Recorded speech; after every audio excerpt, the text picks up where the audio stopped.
Tous les vendredis de 11h à midi au FM de Radio-Canada, vous pouvez écouter l'émission sur le cinéma qui s'appelle À l'écran, qui est animée et réalisée par la très chanceuse Francine Laurando. Et si je dis très chanceuse, c'est parce que je vous envie énormément, parce que ça fait 20 ans que vous allez au Festival de Cannes. Vous partez d'ailleurs dans quelques instants pour cette 47e édition.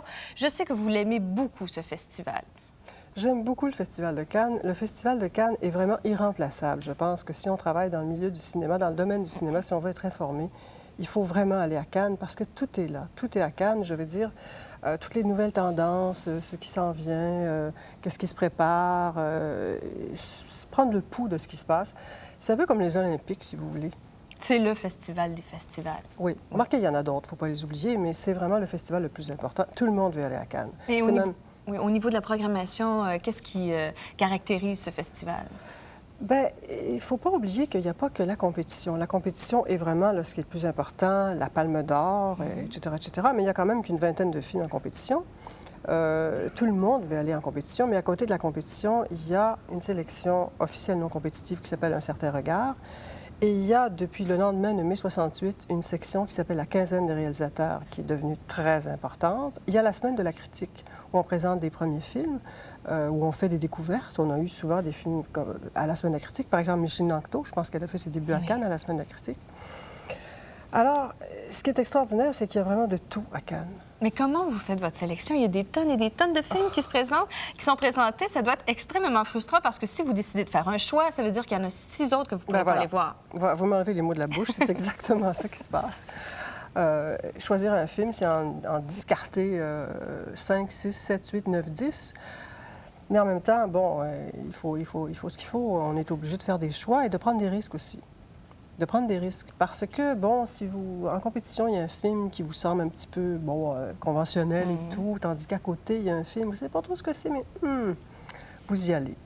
Ça m'est arrivé une fois en 20 ans de rater la Palme d'Or. Ça, c'est un peu plate. Ah oui.